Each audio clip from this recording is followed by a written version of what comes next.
So this is the project world's fastest RC car. And to break the world record, we've got to get it to go over 202 mile an hour, which is the current world record. And the way that we're trying to beat the world record is with lots of power. But trouble is, in the last video, we actually burnt out one of the speed controllers when we was testing it. These speed controllers are only rated for 800 kV, and we're running 3200 kV motors, so that's probably a bad idea. So, we've got some brand new speed controllers in here. These cost a couple of grand, and I hope they're not going to be too big, because they've got to fit in this car.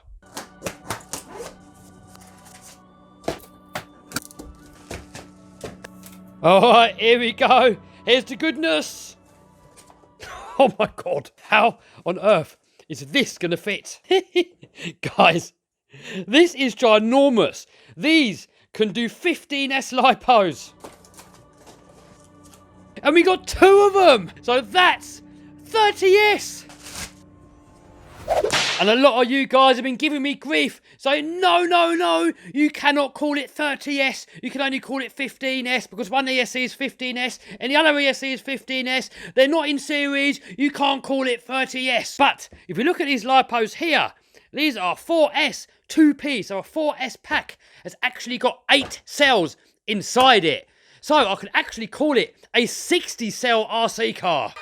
60 cell, this thing is going to the moon. So these speed controllers are from MGM, and they're some of the best that you can buy in the world. This particular one here can do 400 amps and up to 15S lipos. Just check out the size of these cables and these connections. These things mean absolute business. And these are also, a lot of the guys that do Robot Wars use these speed controllers. I mean, any other speed controllers just look like toy grade compared to these ones. So a lot of naysayers have been saying, no, Kev, you'll never get this car to go over 200 mile an hour. It hasn't got the aerodynamics. But no big deal. We can change the body, and we've got a whole box full of different body shells in here.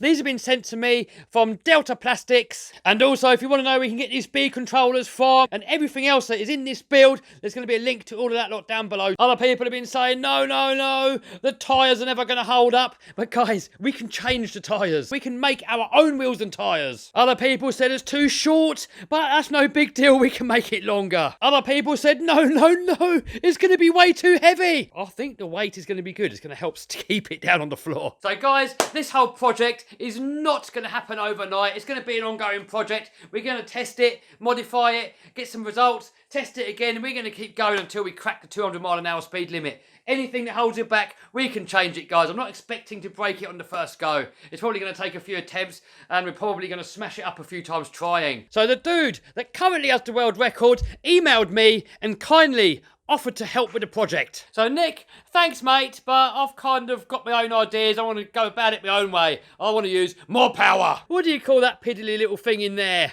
That's not an ESC. This is an ESC. Guys, we got this. Look at that, guys. 63 volts, and we got 2 of them. Also, we've got these spools to replace the front and rear differentials. So these are from Scorched RC. I'm going to put a link to these down below too. So let's start pulling some bits and pieces out and see how we're going to mount these ESCs and the other goodies. So enough waffle and more wrenching. Oh my god. When Martin said that this stuff was strong, I didn't think it was quite that strong. Oh my god. How is that going to come out of there? Jesus. Man, that is on there.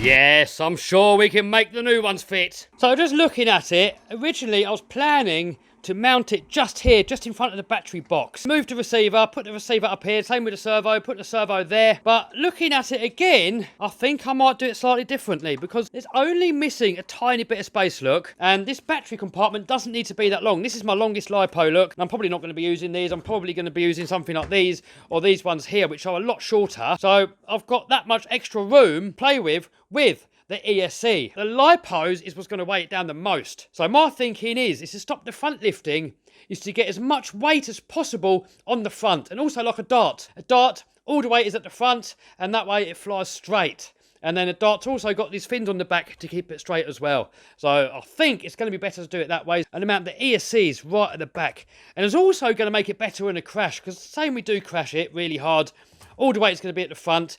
The lipos are not going to smash into the ESC. So it looks like we should have plenty of space. So that ESC can sit there. We're going to have to make something to protect it from the wheel. And then we've still got enough space here for the batteries. We can have two side by side, and then another battery can sit on top. And the body, I just tried it a minute ago off camera. It still fits, guys. It all fits in there. But we've got to figure out how to mount these ESCs. It's got a couple of standoffs here by the looks of it. We'll have to make some standoffs to go on there. Then we can bolt it through there. But I really don't want to break these.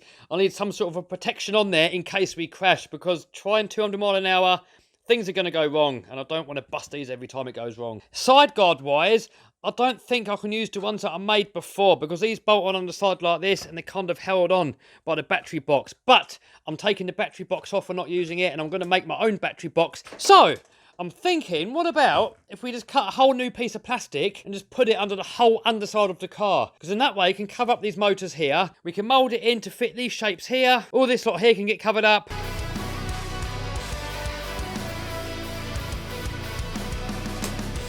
So there we go, I've made up the cardboard template. Everything looks to fit in there fairly snugly. Hopefully we can get away, we're not having to move to servo. So next, I can transfer this over to the plastic, cut it out, bend it all, fit it, and happy days. Next, we've got to fold over some lips, and for that we're going to use a couple of bits of wood and a heat gun.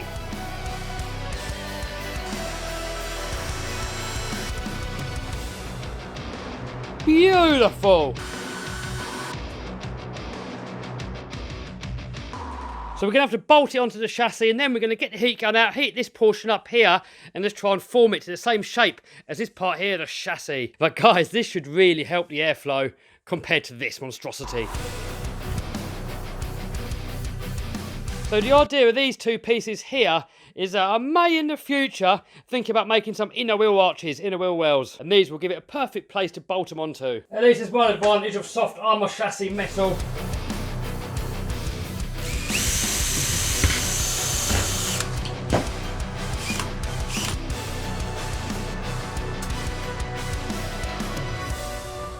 So far, it's looking pretty good. So next, I'm going to heat this part here up with a hot air gun. I'm going to try and get this part here down to fit with the chassis here. I don't know if it's going to work or not.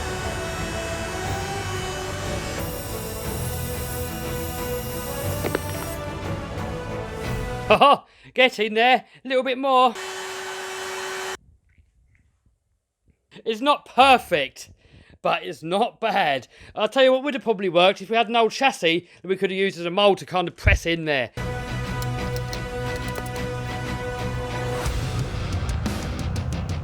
So guys, I'm no aerodynamic expert, but this has got to be better than what it was before. Look at that.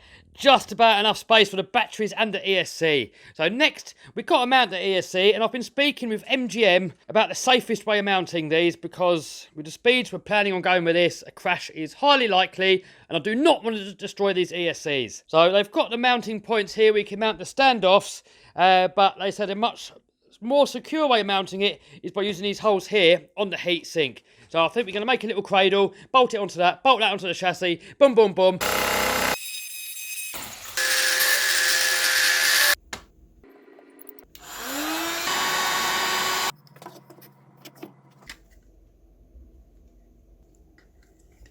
Beautiful. Couple of holes, screw it on, boom.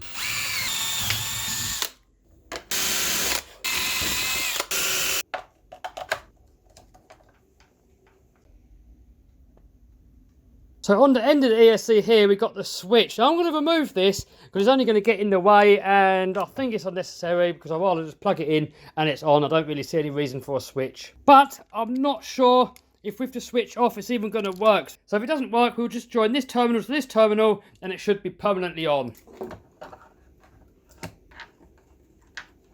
Alright, so ESCs are mounted. I haven't put all the screws in just yet because we're going to have to take it out again to maybe change some wiring and stuff. There's just enough space to mount the batteries like this side by side and enough space for another one on top like that. So we're going to be running this on 12S and 12S to start with, but we can go up to 15S and 15S. So next, I've got these spools here from Scorched RC, and the idea of these is that it replaces the front and the rear diff, and just basically it just locks them up. So that's where you can get yourself some scorchedparts.co.uk. Check these out, guys. So next, in order to put this one together, we've got to take the diff out of this one, and that means we've got to take this underbelly plate off again.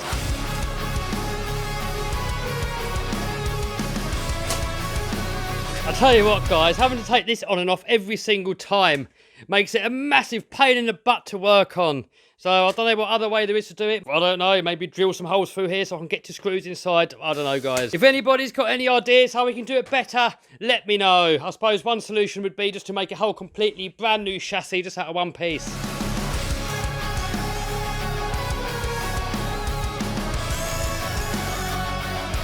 And then I always put a little mark on what side the crown wheel's on, because if you put this back in the wrong way round, the car's going to go backwards.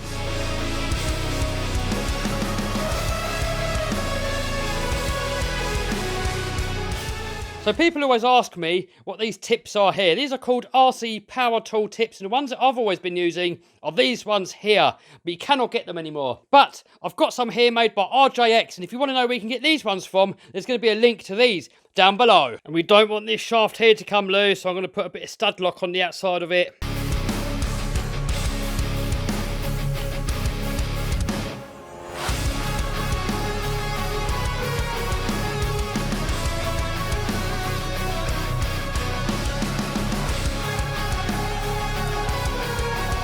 Boom!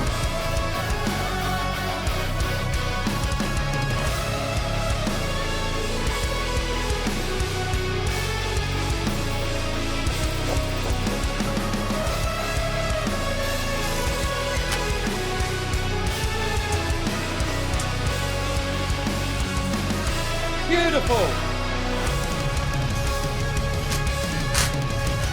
I'll tell you what, guys, these RJX tips, they fit super nicely onto the screw heads. The only downside is that they fall out of the driver look. There's no little clip on there. On the old ones there, they've got this little groove here so they can latch in. So here's the RJX one, and that fits in there super snug. Now one of my older ones, got a little bit of play in there. Now, it might be because these are old and I've had these for a couple of years, but these brand new ones definitely fit better. So next, I'm going to fit the rear diff, but I'm not going to bother filming it because it's pretty much the same as the front. So there we go, got it all fitted. So now we've got the rear diff all locked up and the front diff all locked up. I'm going to leave this 1mm body on here for now, but I'm going to paint up one of these other ones. So I think this one's definitely going to be more ideal because this one's 2mm and it's going to be a lot more sturdy, which is what you want for speed runs. Also, check these out, guys. These are the Corvette bodies and they look absolutely epic. So I might do another Limitless build and put one of these bodies on there. Here we got a couple of the Jag ones. So I was planning on running this car in this video, but I'm waiting for some LiPo batteries. Then we got to wire it all up. Then we got to set it up. And then we got to find somewhere to run it. So that might be, I don't know, it might even be a couple of weeks away. And I know some of you guys are really itching to see how this project is coming along. So I'm just going to upload this video as it is. And then in the next video, we're going to fit the LiPos. We're going to power it up. We're going to give it a quick shakedown. We're not going to go for the speed record yet. I want to make sure it runs nice. I've also got some other motors coming because these TP motors in here are too high of a KV. The wheel speed on 12S LiPo is 600 mile an hour. That's way too much. So I've got some other motors coming. The next ones are 1700 kVs and they're going to be more suitable for the application. So that's all coming up in a video very, very soon. So make sure you subscribe and smash the bell so you don't miss it. And don't forget, there's going to be a link down below to all the parts that we've used in this build.